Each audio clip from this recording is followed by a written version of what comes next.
Hey everyone, I cannot thank you enough for your feedback. I'm so happy that so many of you took the time to watch that video, especially, like, I've watched it, it was pretty boring, and I will have to say to one of my closest friends who gave me some advice, and her first comment was, it was cute, but I almost fell asleep halfway through. So, after talking with a lot of people and getting a lot of different feedback, I have realized I think I realized what I need to do. So hopefully this one's a little bit better. And again, please, critique it. Let me know what was really bad. Give me a thumbs up if you like it. But if it's bad, all right. So I meant to start this a little bit earlier today, but of course we have all sorts of crazy things going on. First thing, I got a call this morning. The horse, Burple, one of the horses at the sanctuary, but very common for him to do things wrong. He broke into a grain container, a big steel seat container. He got in there, he got a couple of bags of grain and dragged them out, and potentially goats have eaten this grain along with other horses. Jackie estimated that there was about 50 pounds of grain missing.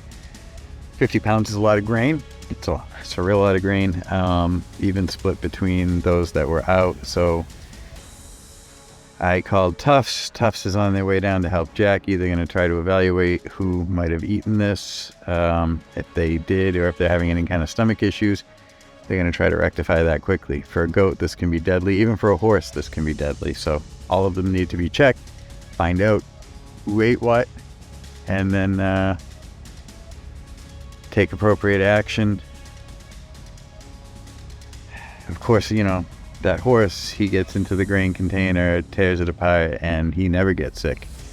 But he has gotten others sick several years ago when we first got him. This was a problem, and unfortunately we lost a goat from it. So I have very little tolerance for that horse. Doing this, so we're going to have to figure out another plan, because he tears down fences and breaks into things pretty easily. So that's that. I'm waiting to hear back right now from Jackie to see what Tufts has to say. Dr. Aaron King, one of my superheroes, is going out there. So I'm confident she'll be able to assist with the problem, figure this whole thing out. Hopefully it all works out and nobody ends up sick. So next, the other thing I found out was we are going to have to do that center island. So I was supposed to leave here Wednesday, tomorrow. But it looks like I will be staying till late Thursday so that we can get that center island done. I plan on moving over there today. Just coming out here to look for Holly. And guess who I found? Here's Holly. Hey, Holly. She's only been out for a few minutes. She went out for about 20 minutes on her own after everybody came back. So she filled up quick, and now she's taking a break along with everybody else. There's Tina. Hey, Tina.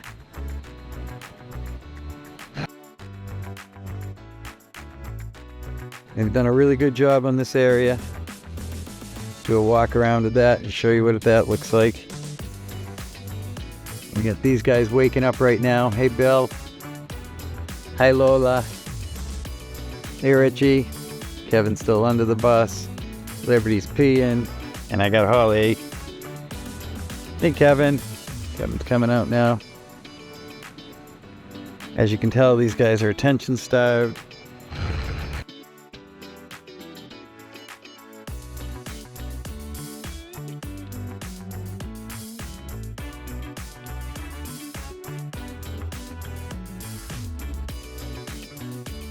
So, yep, they're right here with me, and as you can see, they all need attention. Oh, they're even going to fight for attention. They're brutal. It's not like they don't get attention. You don't get attention? But I do. I try to give you attention. I do. There's like 20 of these. 19. I'm sorry, 19. You're right. They're all peeing. This is a good sign. These are the guys that were concerning me with the high pH. that can be serious with urinary calculi, but they're peeing, looking good, doing full streams of pee. So that's good news for the day. We'll see what else goes on. Let's say hi to my little lady Toph. Hey Toph. So Toph's story. Toph was born to Princess. Princess Yue is Toph's mom. Toph was Princess Yue's first child, and she didn't really know much what to do with her other than feed her, so she would feed her and then immediately break out of her paddock and leave Toph alone.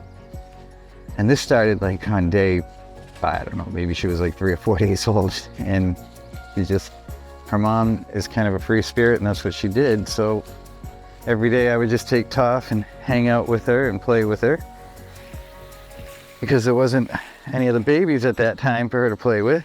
She was too little, and 2, there was no one else born at that moment, so she was quite often alone, and I couldn't have that. So I took her and played with her and raised her, and now she sees no difference between me and her. We are completely equal, and she thinks I'm just as tough as her, which I am not.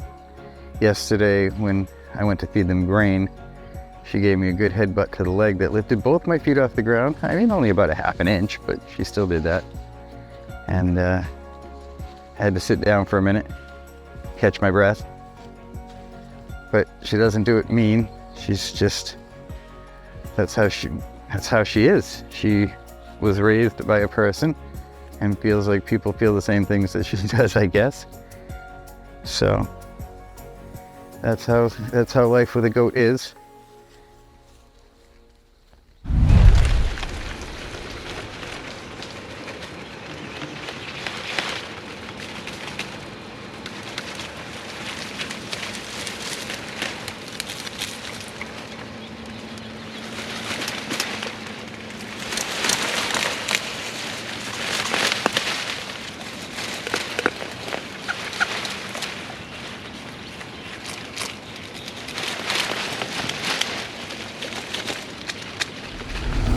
Well, they've broken through the knotweed, and it appears that the knotweed was bordered by grapes. Grapevines are another one of their favorites.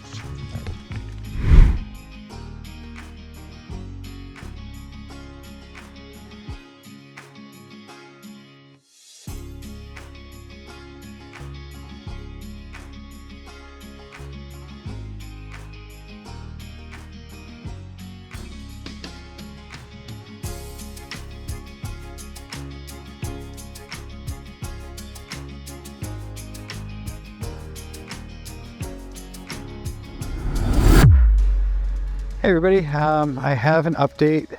I found out what had happened and occurred during the day and all of the crazy bizarreness that was going on at the sanctuary. And I will say at one point during the day, I was sent this photo, and I'm going to prepare you. This photo shocked me, horrified me. I was like, what is going on? I thought it was the end of the world. It's not. The photo makes everything look quite a bit worse than it actually is. So, that being said, I was texted this photo with no context after I had found out that Purple had gotten into the grain, etc., and spoken with Tufts and knew they were on their way out there. That's all I knew. Next thing I know, I get this photo. So in this photo, you will see that Purple looks absolutely miserable, and there's a lot of blood. The blood is coming from his nose. He got a bloody nose when they tubed him. He was tubed, and they took out some of his stomach content and put mineral oil in to help everything move along, which, as it turns out, was absolutely the right decision to do, because later on that night, when Jackie checked on him, he did have a bellyache, and after walking around for a bit and everything, he was able to take a poop, and he's feeling much better now. He's doing 100%. He's good to go. And there was also 3 goats that had eaten too much, and that is Princess Yue, and her 2 kids, Tenzin and Milo. So they also were tubed and given mineral oil to help them pass everything along. They did make a massive amount of manure, and their bellies are all feeling very good today. They're eating hay again.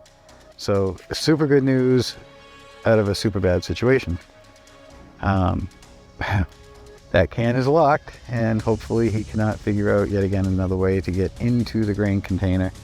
It is in a steel 20-foot long container with latches and a chain around the thing, and we used to use a double end snap, and he figured out how to, with his mouth, manipulate the end snap and open the chain. So now we have a chain link in between that you have to spin on.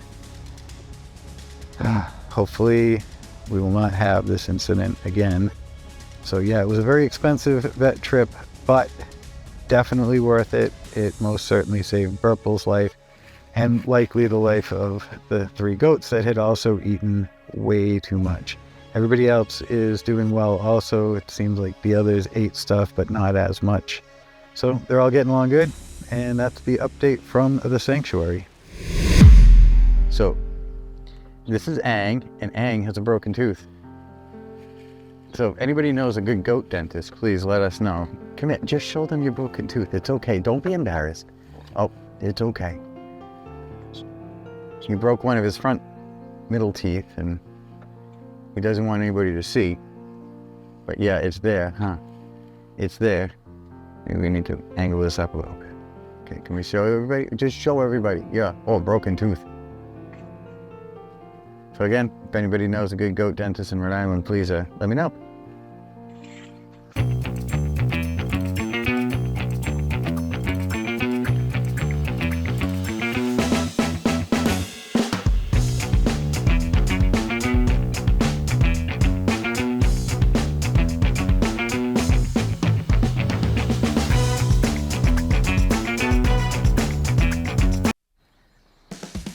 So we've moved from across the way there to now here, the little island in the middle of the parking lot.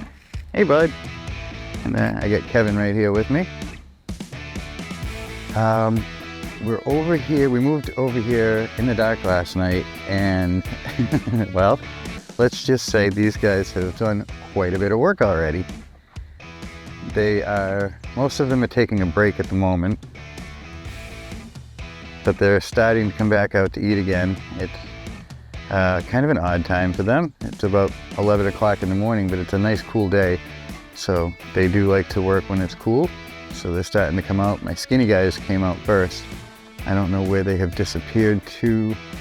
They're probably exploring a little bit, but the amount that they did in just a few hours was incredibly impressive.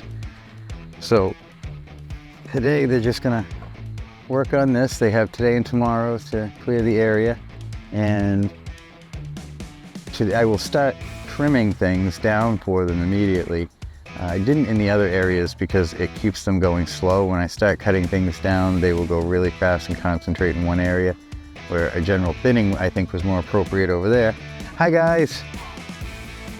Hey Bill. Hey Kevin. Richie's over there peeing. That's always a good thing. We always want to make sure these boys are peeing. It just means they're healthy and everything's going good. They're well hydrated, and they don't have urinary calculi, which is very important. If you don't give Bill attention, he'll eat you. Right now he's being really sweet though, huh? What's he? Oh, I got good kisses from Bill. Yes, I get good kisses from Bill. They're very affectionate little guys. They are.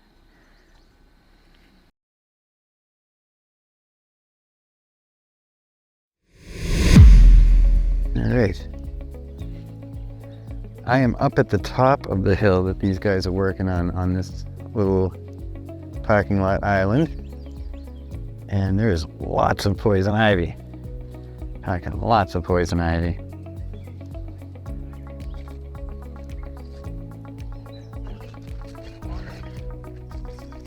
That's here now. Once the goats find it, it will be gone. Another thing that I'm seeing a lot of up here is bullbriar. This is bullbriar.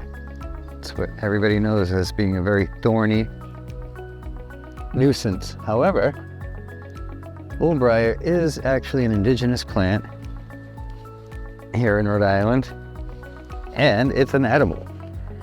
It's actually, it's got a citrusy taste. I enjoy it.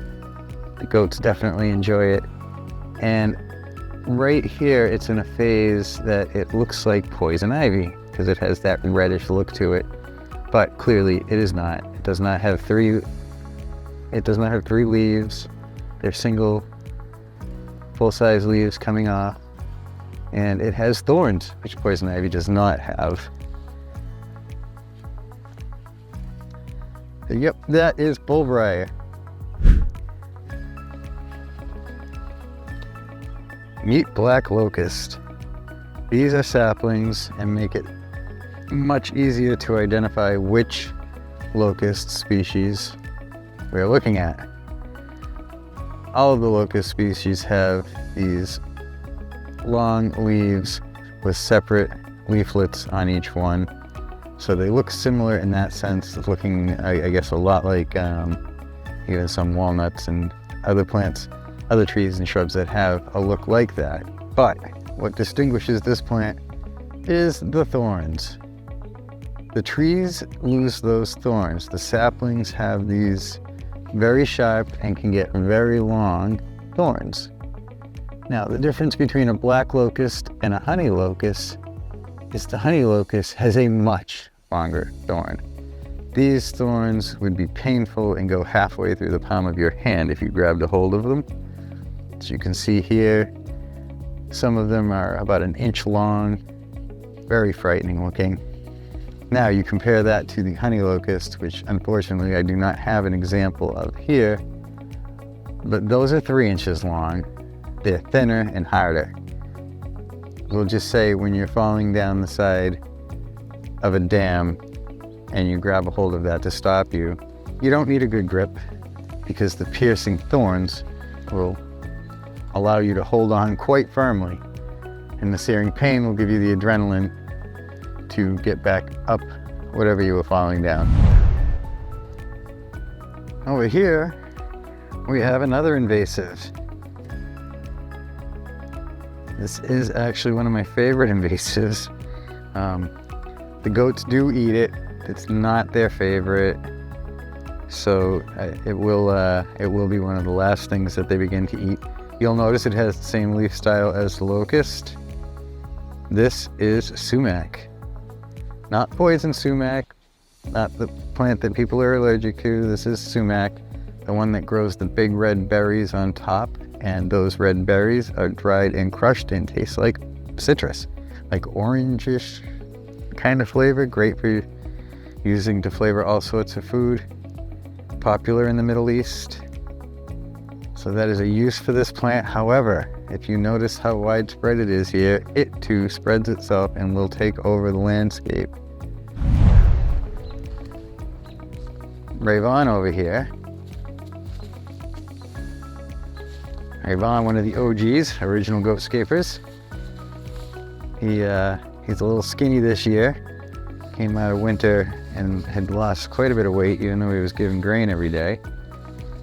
Now he's out eating with some voracity. He was just right there helping to remove a honey locust. And now he's eating some white birch, which is not an invasive. It's an indigenous plant found here in New England. There's a variety of birch trees found in New England. This happens to be the white birch. There's also yellow birch, paper birch, and the list goes on. But to control them, they shoot up little saplings every year too. So where we are, they would like the adult birch trees to get larger, a little bit more predominant in the landscape, so they have to cut back the saplings. And instead of doing that manually, they just leave them and let the goats do it. And as you'll see later on, I will cut down the smaller saplings that these guys are killing. And you'll notice that the larger birches are doing just fine, and they'll get even bigger once we open up a little room for them. We were talking about paper birch earlier. Here is a paper birch. You can see why it is called a paper birch. It has paper-like bark that peels off, that is natural, that is what it's supposed to look like. And right next to it is a white birch. What we were looking at earlier, the bark is much firmer, stays on the tree.